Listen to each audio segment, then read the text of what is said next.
Hello my dear friends and my dear परिवार।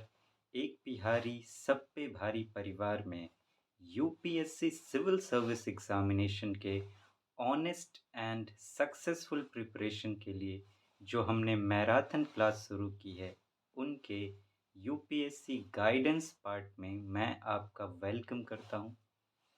आज हम लोग बातें करेंगे कि वाई बेसिक्स। मैं इतने टाइम से बातें कर रहा हूँ बेसिक्स बेसिक्स बेसिक्स, इतना ज़ोर दे रहा हूँ इस पर क्योंकि मुझे पता है कि ये वो है जो आपको सफलता के करीब लेके जाएगा। ये वो है जिसका सबसे बड़ा रोल होगा आपके यूपीएससी सिविल सर्विस एग्ज़ामिनेशन में सक्सेस के लिए। ऐसा मैं क्यों कह रहा हूँ, अब इसी बात को प्रूफ करूँगा। इस पर बातें करेंगे कि व्हाई बेसिक्स, बेसिक्स क्यों चाहिए। पार्ट 1 पर आज हम लोग बातें करेंगे। ये सीरीज़ थोड़ी लंबी चल सकती है, व्हाई बेसिक्स। आइए शुरू करते हैं।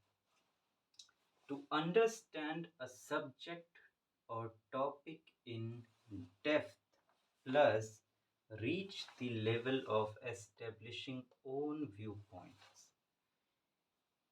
यूपीएससी जिस तरह से क्वेश्चंस को डिज़ाइन करता है, बहुत ज़रूरी है कि आपको सब्जेक्ट्स की गहरी समझ हो, तभी आप उसके क्वेश्चंस को सॉल्व कर पाएंगे।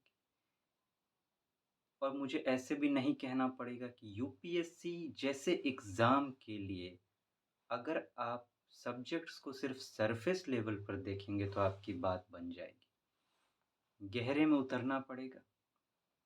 सिर्फ उतना नहीं, गहरे में उतरने के बाद उस पर खुद से सोचना पड़ेगा और टॉपिक्स पर अपने व्यू पॉइंट देने पड़ेंगे कि ये ऐसा है तो मैं क्या सोचता हूँ इस पर।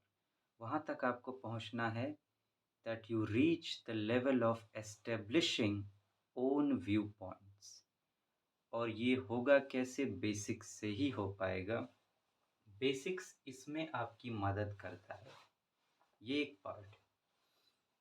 Help remove unnecessary parts and reach true knowledge. हम लोग जो पढ़ते हैं उसमें बहुत सारा ऐसा होता है जो हमारे काम का नहीं होता है, लेकिन पढ़ने के दौरान उनको भी पढ़ना पड़ता है।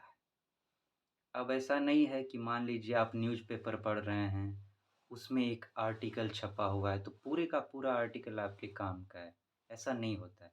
उसमें से हार्डली 3-4 लाइन, 5 लाइन या फिर 1 लाइन, कभी 1 लाइन, कभी 2 लाइन, कभी 4 लाइन, 5 लाइन, ऐसे हार्डली। अगर उसमें 100 लाइन है तो 5-6 लाइन आपके काम के होते हैं। तो उस 5-6 लाइन को पकड़ कर बाहर निकालना, बाकी जो अननेसेसरी पार्ट है उसको हटाना। वो अननेसेसरी पार्ट को हटाने में जो आपके लिए ज़रूरी नहीं है, क्या आपको नहीं पढ़ना है, जिसकी ज़रूरत आपको नहीं है, या यूँ कहिए जो पढ़ लिया है उसमें से आपको क्या छाँटना है, इसमें बेसिक्स आपकी मदद करता है।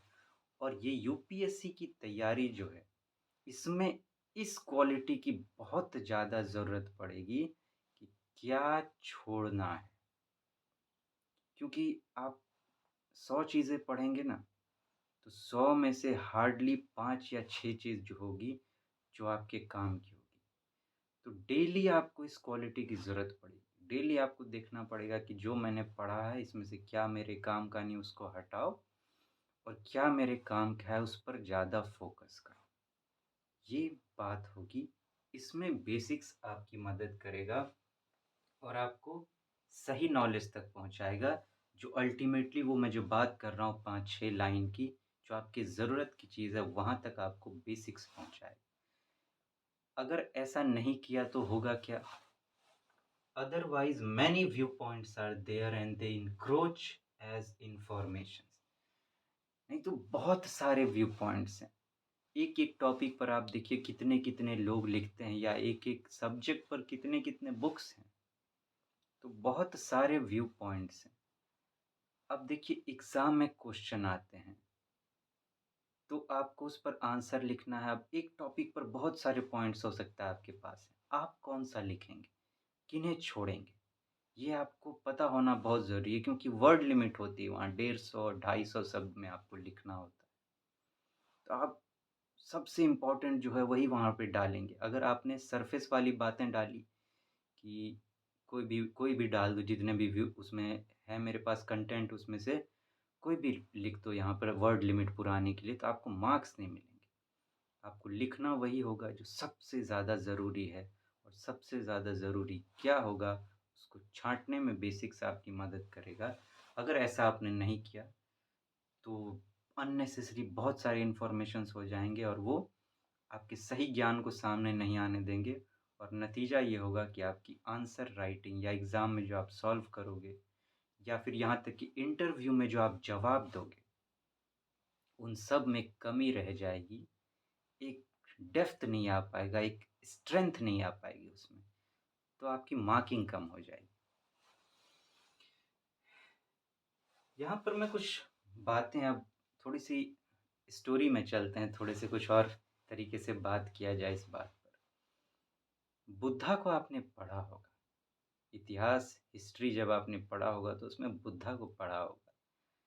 किसी पंडित ने उनके पिता को क्या कहा कि इसको ये चीज़ मत देखने दीजिएगा, बूढ़ा आदमी नहीं देखने दीजिएगा, बीमार आदमी नहीं देखने दीजिएगा और भी न जाने क्या-क्या कह दिया, नहीं तो ये घर छोड़कर चला जाएगा। पता नहीं कहाँ से उस बेवकूफ़ पंडित को बेवकूफ़ ही कहना चाहूँगा मैं उसको कि ये बात सूझी उसको जो उसने ऐसा सलाह दी। ख़ैर बेवकूफ़ी में सही दे दिया, उसके मूर्खता के कारण दुनिया को इतना ज्ञान मिल गया। अब लंबे टाइम तक बुद्धा ने ये सब चीज़ नहीं देखा, उनके पिता राजा थे तो देखने नहीं दिया। लेकिन अचानक एक दिन सैर पर निकल गए सारथी के साथ में तो देख लिया ये सब चीज़। बाहर में बूढ़े इंसान को देख लिया, मृत इंसान को देख लिया, घर में पिता को बीमार होते देख लिया। अब उनके अंदर छटपटाहट होने लगी। क्यों छटपटाहट होने लगी? इसी पॉइंट को आपको समझना है क्योंकि उन्होंने जो ये सब चीज़ देखा, उनको इनका बेसिक्स ही नहीं पता था। बेसिक्स ही नहीं पता था। बुद्धा जो घर छोड़कर निकले हैं वो किस लिए, किस ज्ञान के लिए? इंसान का बेसिक्स समझने के लिए। तो देखिए बेसिक्स क्या है? सच्चा ज्ञान बेसिक्स ही होता है। अगर बुद्धा को वो जो ये उन्होंने इतना ज्ञान बाँटा, वो जो भी है बुद्धा को समझ अगर बुद्धा आपको मैं एक शब्द में कहूँ तो बुद्धा का दूसरा नाम आप बेसिक्स रख सकते हैं। ये है बेसिक्स। यहाँ पर आप कहेंगे वो पंडित की बात सत्य तो हो गई। लेकिन सत्य क्या अगर देखिए, आप लंबे टाइम तक से कुछ चीज़ आपके हाथ में नहीं लगी, अचानक से कोई चीज़ आपके हाथ लग जाए, तो आप ढूँढना चाहेंगे कि नहीं ये क्या है? अगर बुद्धा ने बचपन से ही वो सब चीज़ देखा होता, तो उनके लिए नॉर्मल होता वो सब चीज़।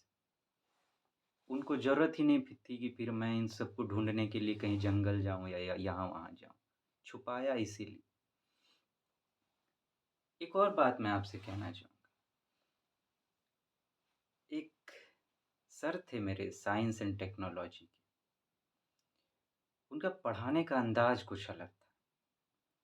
वो क्या करते थे, टॉपिक समझा देते थे और उसके बाद कहते थे कि अब मैंने जो बताया है उस पर लिखो, लिखो उस पर। अब उन्होंने तो बहुत कुछ कहा रहता था, उसमें से स्टूडेंट थोड़ा लिख पाते थे। तो फिर उनका कहना था ये जो तुम लिख पाए हो, यही तुम्हारा सच्चा ज्ञान है। एक महान इंसान ने कहा भी है कि सब कुछ भूलने के बाद जो आपके पास बचता है, वो सच्चा ज्ञान। अब कहने का मतलब क्या? अब देखिए, यही है असली पढ़ने का तरीका। आप बहुत कुछ पढ़ेंगे। सॉरी थोड़ा मेरा गला फँस रहा है, कोई बात नहीं। हुँ, आप बहुत कुछ पढ़ेंगे। अब उसमें सब चीज़ आपके ध्यान में नहीं रहेगी, लेकिन कुछ चीज़ें ध्यान में रह जाएँगी, तो वही आपका सच्चा ज्ञान है। लेकिन यूपीएससी के लिए क्या होना चाहिए? ध्यान में आपके कम से कम वो बातें रहनी चाहिए, जो आपके लिए ज़रूरी हैं। अब वो बातें ध्यान में कैसे रहेंगी उस पर आप एक्स्ट्रा एफ़र्ट करोगे, लेकिन उसके लिए पता तो होना चाहिए कि वो ज्ञान हैं कौन-से। यहीं पर आपकी बेसिक्स मदद करेगी। बेसिक्स आपको उस ज्ञान तक पहुँचाएगी, जिसकी आपको ज़रूरत है इस एग्ज़ाम को क्रैक करने के लिए। देखिए, reaching true knowledge and own view points is a must. इसके बिना तो बात नहीं बनेगी। जब तक उस सच्चे ज्ञान तक और वहाँ उस स्टेज तक आप नहीं पहुँचेंगे, जहाँ पे आप अपने व्यू पॉइंट्स दे सकें, तब तक बात नहीं बनेगी। क्योंकि मेंस की बात करें तो बहुत सारे क्वेश्चंस ऐसे आते हैं जिसमें आपके सजेशंस पूछे जाते हैं।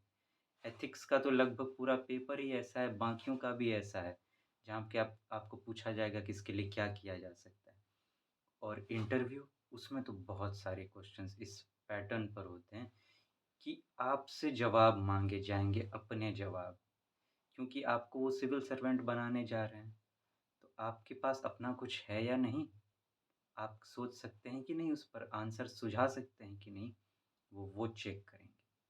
तो यहाँ तक पहुँचना तो बहुत ज़रूरी है, क्योंकि प्रीवियस ईयर्स क्वेश्चन की मैं बात करूँ, प्री चाहे मेंस की बात करूँ, अब देखिए कुछ बातें हैं यहाँ पर। बहुत से विद्यार्थी जो है, पहले पॉइंट की मैं बात करूँ, many not able to understand, many get in terror. अगर प्रीवियस ईयर्स क्वेश्चंस को हम देखें, प्री और मेंस की, तो बहुत ऐसे हैं स्टूडेंट्स जो क्वेश्चंस को नहीं समझ पाते, और बहुत तो ऐसे हैं जो देखकर घबरा जाते हैं, आतंकित हो उठते हैं कि क्या पूछ लिया गया है, क्या है ये, कुछ समझ में नहीं आ रहा है। इस तरह से घबराहट से भर जाते हैं। और कुछ ऐसे हैं, सम अंडरस्टैंड ओनली लिटिल, जिनको थोड़ा समझ आता है, थोड़ा समझ नहीं आता है, आधा अधूरा रह जाता है। अब मेरा एक सवाल है आपसे यहाँ पर, are questions not understood by any और देयर आर सम, कि क्या ये क्वेश्चंस किसी को भी समझ में नहीं आते, या कुछ ऐसे हैं जिनको समझ में आते हैं और आ जाते हैं, आते ही हैं, नहीं तो सिलेक्शन कैसे हो रहा है। कुछ स्टूडेंट्स ऐसे हैं जिनको समझ में आ रहे हैं, तो उन्होंने क्या किया है, उनके पास ऐसा कौन सा ब्रह्मास्त्र है या ऐसा कौन सा अस्त्र है जिसकी मदद से वो ऐसा कर पा रहे हैं और एग्ज़ाम में सेलेक्ट हो पा रहे हैं, क्रैक करके एग्ज़ाम को। तो क्वेश्चंस आर अंडरस्टैंडेबल, मतलब कि क्वेश्चंस समझने लायक तो है, मतलब क्वेश्चंस को समझा तो जा सकता है, ऐसा नहीं कि नहीं समझा जा सकता है, क्योंकि कुछ तो समझ रहे हैं, इसका मतलब है क्वेश्चंस को समझा जा सकता है। तो प्रॉब्लम कहाँ है? Problem is with us. Problem हमारे साथ है कि हमें समझ में नहीं आ रहे हैं। और ये प्रॉब्लम क्यों है? Why problem? बेसिक्स इसका कारण है कि बेसिक्स का ज्ञान हमारे पास नहीं है, इसीलिए ये प्रॉब्लम हमारे साथ बना हुआ है। जिस दिन हम बेसिक्स में उतर जाएँगे, बेसिक्स को समा लेंगे अपने अंदर, फिर दुनिया का कैसा भी क्वेश्चन हो, वो हमारे समझ में आएगा। क्यों मैं ऐसा कह रहा हूँ? क्योंकि आपने तो जड़ ही पकड़ लिया ना, जहाँ से उस क्वेश्चन का जन्म हुआ है, आप उस जड़ को बहुत अच्छे से जानते हैं। और अगर आप जड़ को अच्छे से जानते हैं, तो बहुत आराम से आप बता सकते हैं कि ये पेड़ कैसा होगा और इसमें कैसे फल लगने वाले हैं, और इस पेड़ को बड़ा करने के लिए किस-किस चीज़ की ज़रूरत है। सब कुछ आप बता सकते हैं। तो ये है बेसिक्स, और इसीलिए व्हाई बेसिक्स, बेसिक्स की ज़रूरत इसलिए है। फिर हम लोग आगे बात करेंगे friends. Take very good care of yourself. Thank you so much. Have a nice day.